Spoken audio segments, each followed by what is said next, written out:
Once again, it didn't make very much sense. But you and I, we still watch this. Yeah, how? Houston, what? Is Locked On Big 12.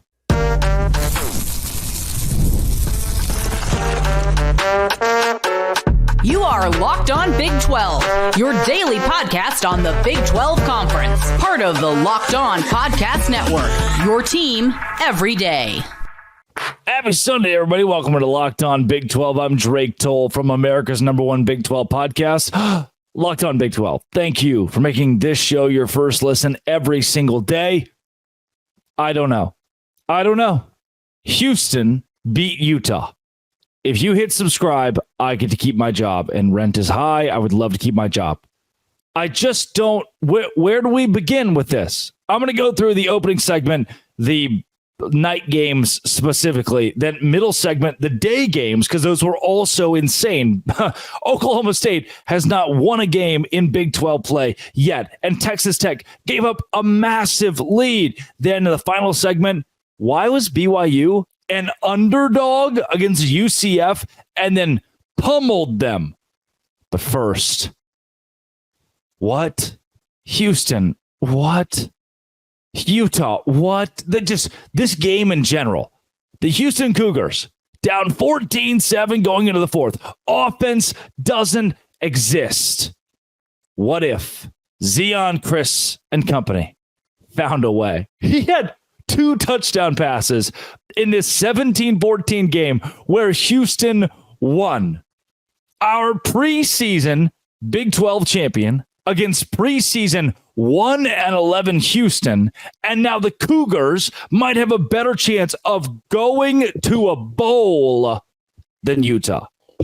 I want to know what it's like from the perspective of a Utah fan or a BYU fan for that team in Provo to be undefeated and Utah be 1-4 in this conference they're going to run, losing to Houston.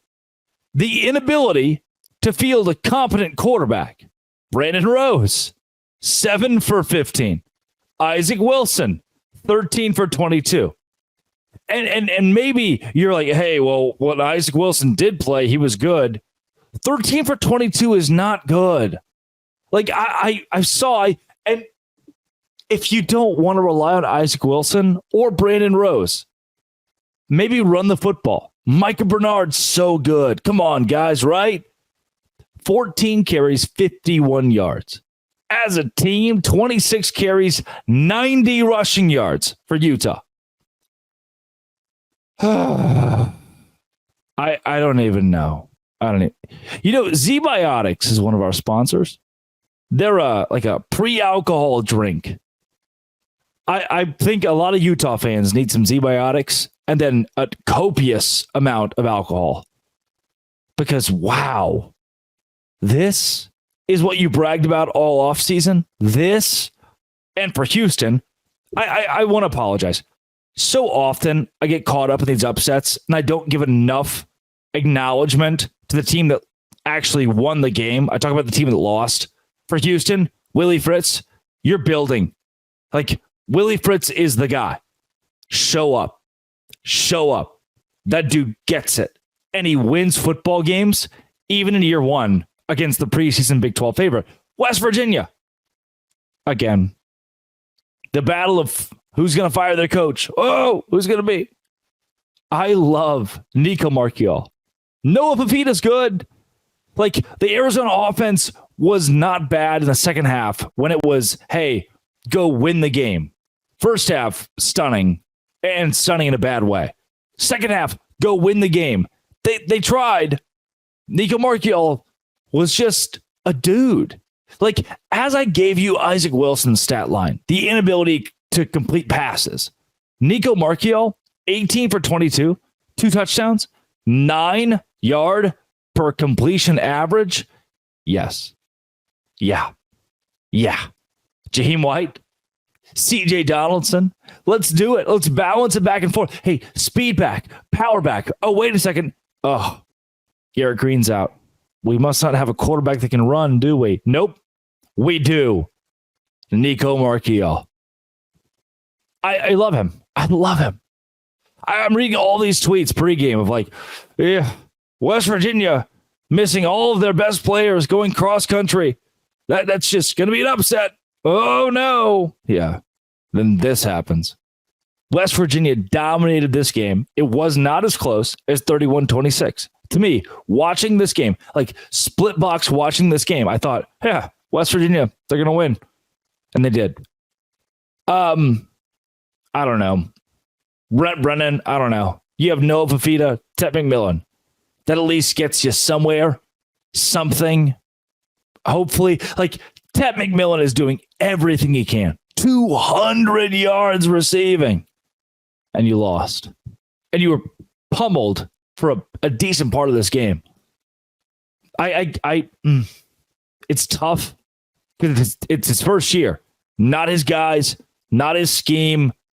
Like, or at least the guys there aren't accustomed to his scheme. Maybe you can't move on already, but 3-5 with that level of talent, so hard. And West Virginia is now 4-4, 3-2 in Big 12 play. Are we trusting the climb again, huh? Are we trusting the climb again? Kansas State, Kansas. You escaped. It wasn't fun, but you won. And everyone, like Iowa State, BYU, have just had those games of, it wasn't fun. No one talk about it. We're going to put it away. We won the game. Goodbye. You did that. You did that. Avery Johnson. Big Avery Johnson guy. The safety ended up being very crucial, by the way. Awesome. And Chris Tennant. 51 yards. Who would have thought? Like that would be it. I was so ready, 51 yards, to be like, okay, Tennant misses. How do we piece together? Like, I want Kansas State to win because the more that winners win, the better the Big 12 does nationally, right? Our ranked teams should keep winning. Kansas scared you. And Kansas also kind of proved it's a good football team. They're competent. The team they just beat in Houston beat Utah. That says a little bit, right? Kansas State escapes. Which is, yes, you'll be a top 15 team. That's all we needed. 2-point win. I'll take it. Colorado, legit, dude. Legit. Cincinnati, also legit. 3-2 in conference play. And honestly, they've had a tough conference go at it to this point. Colorado's just that good. And Cincinnati shouldn't be put down. Brendan Sorsby, if we're objective about this, didn't love what he did. Didn't love the decision making. Didn't love like holding on to the ball. A couple moments where I needed more from him. And the run game was just okay too. But defensively, I really enjoyed what Cincinnati put out there in the second half, especially against Colorado. When the first half was rocky, second half they came out firing. And 34-23, nothing to sniff at when you're playing Heisman contender Shedeur Sanders or Heisman contender Travis Hunter, who did have, ready, 9 receptions, 153 yards, and 2 touchdowns, which, by the way, I Googled this, is good. Tough to guard. Tough to guard. And Jimmy Horn Jr., also good. Shiloh Sanders had a good game. This is it. This is the moment. This is it. We have to respect Colorado as a good football team, and I'm very okay with it because if they're 10-2, they're in the conversation for the college football playoff because of the brand they carry. ESPN will eat that up. That was the gist of the afternoon games. Evening games, sorry. Coming up, the afternoon games made me lose hair. This is Locked On Big 12, part of the Locked On Podcast Network, your team every day. Today's show is brought to you by Z-Biotics Pre-Alcohol. Z-Biotics Pre-Alcohol is the reason that I'm recording this show right now. Every time I have alcohol, before I drink, I have Z-Biotics Pre-Alcohol, and I notice a difference the next day so I can record a podcast. I won't lie. I was on the fence about pre-alcohol. Like, okay, I drink this little vial of Z-Biotics. And now if I go out on Saturday night, I have a really good time and I want to record a podcast and post it for Sunday, will I be able to, function? I don't go that crazy, but I have a couple drinks. And if I have like 2 drinks, I'm going to feel it the next day. Z-Biotics works. So I don't have to feel it. And I can be right here behind a microphone for you. So if you drink pre-alcohol, that's step 1. You get best results. You make it your first drink of the night. 2, you drink responsibly. Pace yourself. Hydrate. Get a good night's sleep. 3, enjoy tomorrow. ZBiotics.com/LockedOnCollege to learn more and get 15% off your first order when you use the code LockedOnCollege at checkout. ZBiotics is back with 100% money back guarantee. So if you're unsatisfied for any reason, they'll refund your money. No questions asked. Remember, ZBiotics.com/LockedOnCollege. Use code LockedOnCollege and get 15% off at checkout. Drink responsibly. Use ZBiotics. Visit their website today. I don't know. Like, the afternoon slate of the Big 12 is one that this is the first time I've ever sat down at my computer and thought, oh my, I'm going to have to do an entire piece, a segment on just the afternoon games in the Big 12, because what was that? Oh, BYU technically upset UCF. I'm going to keep saying how absurd I think that is, and I'm going to spend as much time as possible, again, in the last segment breaking it down. So I'm going to skip over that a bit, though I'm nitpicky today. But that last second UCF touchdown where the kid who was playing quarterback for the first time in his life maybe started jumping up and down and sprinting down 37-24. I was like, whoa, okay, happy Super Bowl, I guess. That game shouldn't have been an upset. I don't know why. Like, chaos in the Big 12, upset. Baylor, Oklahoma State. Sawyer Robertson is him. That 41-yard touchdown run, chills. Dawson Pendergrass, him. Is Baylor good now? And Sawyer Robertson was also 11 for 90. He only completed 11 passes, but that 11 passes went for, is the mic on? Is it work? Can you hear me? Are you okay? 222 yards. 3 touchdowns, 11 completions, 3 touchdowns, 222 yards, 11.7 yards per those.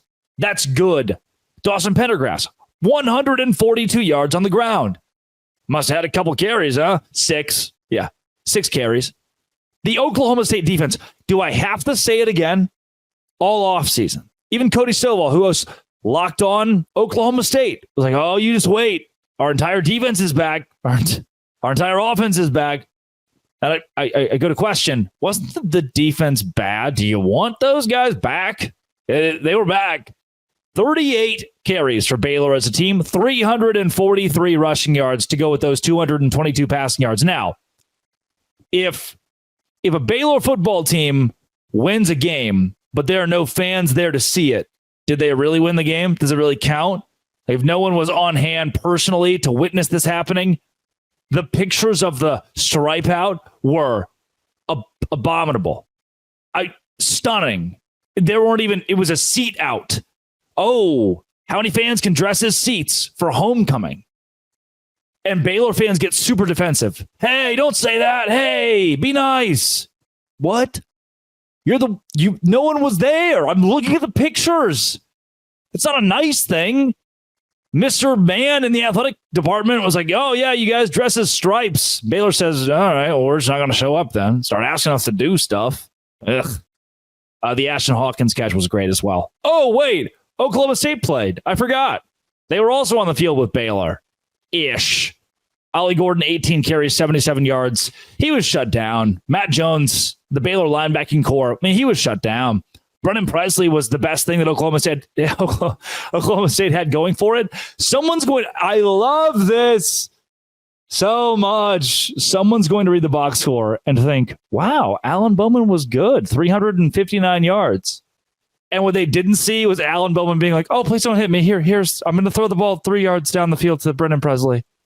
I'm just going to, you take it. Like a lot of just dump that sucker off there, AB.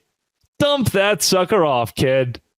It's so sad that he has to play football for Oklahoma State now because they have no one else. They have truly no one else on the team that can do the quarterback thing. Baylor, all of a sudden, Watch out. College football playoff contention, they're 4-4, 2-3 in Big 12 play. Oklahoma State's 0-5. And we start saying, Mike Gundy, who goes to a bowl every year, who's good every year, maybe you're bad this season. I should have opened with Texas Tech. Can I tell you something? I went to our friend FanDuel, and I said, FanDuel, give me a parlay. Baylor, BYU, Texas Tech money lines. Okay, can you do that for me? FanDuel was like, dude, yes, it's what we do for a living. Great. Awesome. BYU and Baylor both pretty handily took care of business, and thankfully Texas Tech did too, until they didn't anymore. There's a point in this game where Texas Tech is up 31-14, and I bet you know who I'm going to say won the game. Sure ain't Texas Tech. It's like I shouldn't have to question, okay, if Gus Malzahn should be the head coach of UCF next year. He probably should. I shouldn't have to question if Joey McGuire should be the head coach of Texas Tech next year. He probably should. I'm okay. I'm not that impassioned about those guys being fired. But when you, Joey McGuire, go lose in the stupidest way possible, in the least head coachy way possible, in a way in which I look and say, where were literally any adult leaders on the sideline during your 31-14 lead with 6:33 to go in the third quarter. Okay, but in part of the second half, I guess. Will Hammond, the young quarterback, comes in. What a buck. And looks good. Till coaching. Last second, okay? If you didn't watch this game, here's how Texas Tech really lost, where I'm just punching everything. Josh Hoover throws an 84-yard pass to Eric McAllister with 5:10 to go. That puts TCU up. Touchdown. Boom. Crazy. 35-34 now. Real quick, TCU flips the script. Tech has a couple chances to go win it. Will Hammond, field goal range, just need to run the clock down a little bit, kick a field goal. We're going home, back to Lubbock with a win. They put the ball in the quarterback who has never played college football. They put it in his hands and tell him to run it. Immediately, he is stripped. Like he just runs forward into a defender who says, I'm going to take the football out of your hands. Will Hammond's like, yep, you are. And then later, Texas Tech still has a chance to go win it with like 35 seconds to go, down by 1, get us in field goal range. Will Hammond, the quarterback, it's like, we have no timeouts left. I'm going to run the ball for 7 yards. There's the sideline where if I go there, the clock will stop. Just kidding. I'm going to fall in bounds. Idiotic.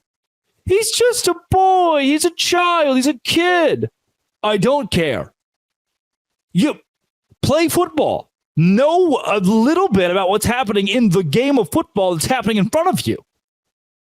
Go out of bounds. The out of bounds is right there. You have no timeouts.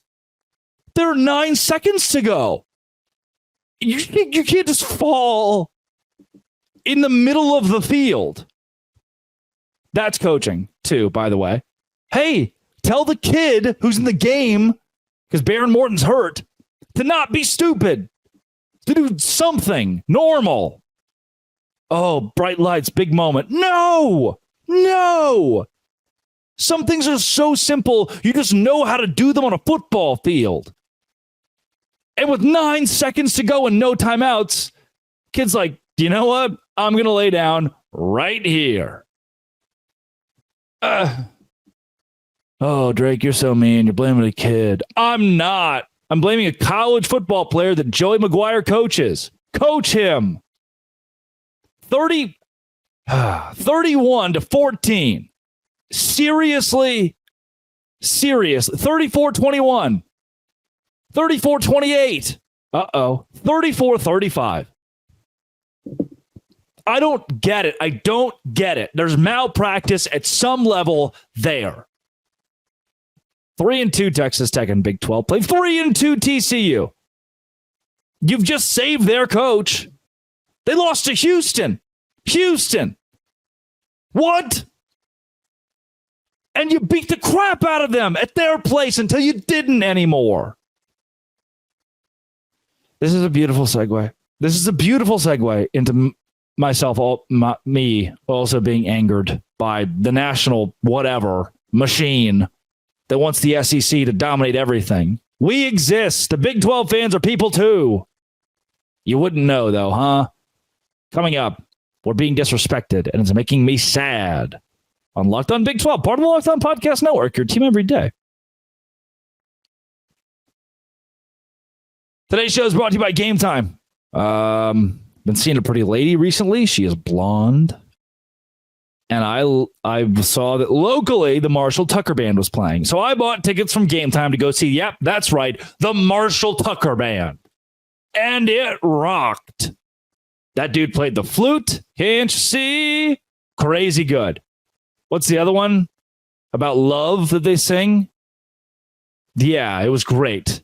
I got tickets for cheap on Game Time. They have the lowest price guaranteed, super deals, seat views before you buy. Lowest price guaranteed includes event cancellation protection and job loss protection, and curated deals just for you. The all-in pricing thing, I toggle it every time, and it tells me the all-in price. No hidden fees at the end, thanks to Game Time. Download the Game Time app, create an account, use code LOCKEDONCollege for $20 off your first purchase. Terms apply. Create an account, redeem code LOCKEDONCollege for $20 off. Download Game Time today. What time is it? Buddy, you best bet it's game time. BYU upset UCF. And I'm upset that happened. Not because BYU won, but the national disrespect that the Cougars are getting and the rest of this conference is getting.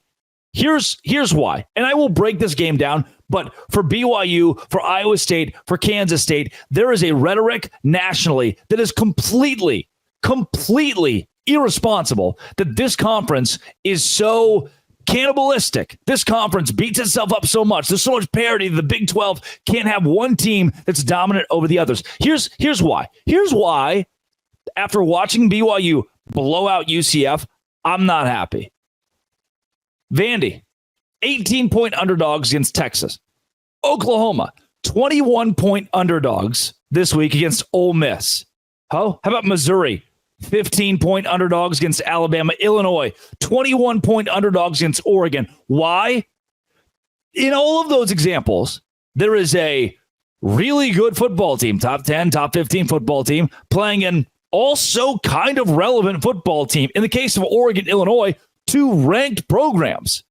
So why is there a 15 or 20-point gap in those games? But when BYU, the best team in the Big 12, plays UCF, effectively an irrelevant team in the Big 12 right now, a school that's lost 5 straight, it is a 3-point spread, and UCF is favored. Why? Why nationally do we have to allow our best schools, the schools that win consistently, the schools that dominate consistently, to be disrespected as teams that are a part of that Big 12 that's so crazy and chaotic, they'll probably lose this week? Oh, we shouldn't be very confident in Iowa State or BYU or Kansas State or Cincinnati or Colorado. Hey, yeah, we'll make it a couple-point spread here because, but that's so crazy. They'll probably lose. What? Why does 2-loss Alabama get that amount of leeway against Missouri? Why does Oregon get that amount of leeway against Illinois, a top 25 team? And maybe your case is, well, Alabama blew them out. Oh, yeah, well, Illinois got killed by Oregon. Yeah, and guess what? UCF got killed by BYU. If this was a double-digit spread in favor of BYU, they still would have covered 10. They still would have covered 12. They still would have covered 13. But they were the underdogs against UCF. This was nationally an upset for BYU to go on the road and beat UCF.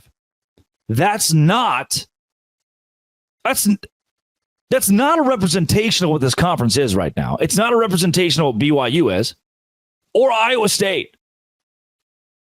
I just don't get it. I don't get why we can't have superstars. I don't get why we can't have a school, multiple schools, that nationally everyone turns and says, yes, they're supposed to win. And BYU fans, either close your ears or bear with me here. Did you set this line? While Utah fans believe they will win every game by 1 million points, BYU fans the opposite. And I understand, being a Baylor fan, grew up the same way. Wow, getting choked up over here. I always expected Baylor to lose. So, yeah, we'll find a way to lose this week. BYU fans, by and large, from what I hear, it's like, yeah, well, I can see UCF being favored. We'll probably find a way to disappoint. No. The more stars we have, the more top 10 teams we have, the more ranked teams we have, the better off the Big 12 is. Like, look at the Baylor-Oklahoma State game. Oh, sweet. Now one team's 4-4 and one team's 3-5. Nice. Doesn't really get us anywhere. Oh, cool. TCU's 5-3, Texas Tech's 5-3. Awesome. No one in 5 years outside of the Big 12 or really inside of the Big 12 is going to say, remember that Texas Tech season in 2024? Remember TCU season in 2024? Yeah, that 7-5 campaign? Cool. No. People remember TCU in the national championship. People remember Baylor destroying Ole Miss in the Sugar Bowl. That's what we need, is competition at the top level. And guess what? Doesn't take long to look and see that we have it in BYU or Iowa State. It's just being lost somewhere in the national conversation. And I don't understand why, and I don't understand what it takes to get the respect that is deserved, because BYU blew the brakes off UCF. If you watch this game, and I don't know what it is about you people that's rubbing off on me, but now, based on how every BYU fan has warned me about college football and the Cougars, I watch all of these games like kind of scared. Oh, when's it going to go wrong? But if I just watch this game objectively from the very beginning, I think, oh, shoot, UCF is overmatched, because they were. The only issue I really have with this game is that garbage time touchdown from Dylan Rizk. Like, have some shame. Go out there and stop them. It should have been 37-17 final score, but UCF grabs a garbage time touchdown, and that dude ran all over the field like it was the Super Bowl. He was so excited.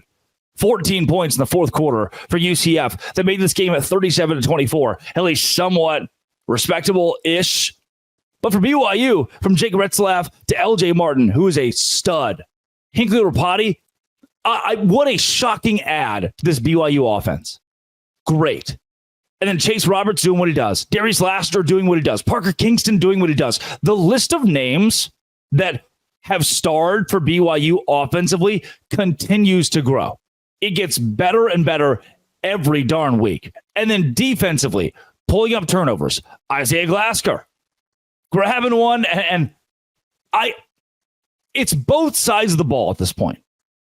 But no, they're going to be underdogs. Yeah, UCF's really going to give them a scare, huh, boys? Yeah, come on, reason with me.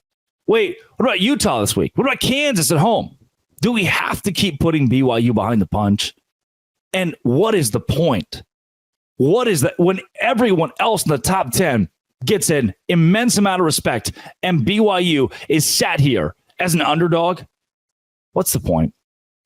Like, I'm telling you, what worries me is I've given you a path for 3 Big 12 teams to be in the college football playoff. BYU is a dominant football team.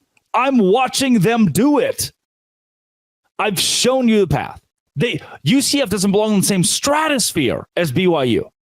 Get it? Stratosphere because of space? I don't know if the stratosphere is in space, but you have to go through it to get to space. So you kind of see what I'm trying to... there's some dots to connect there. Bear with me on that one, I guess. BYU is much better than UCF. And I just want to know why Alabama, why Oregon, why Texas, why those schools against top 25 teams, against good opponents, for some reason, get to be double-digit favorites.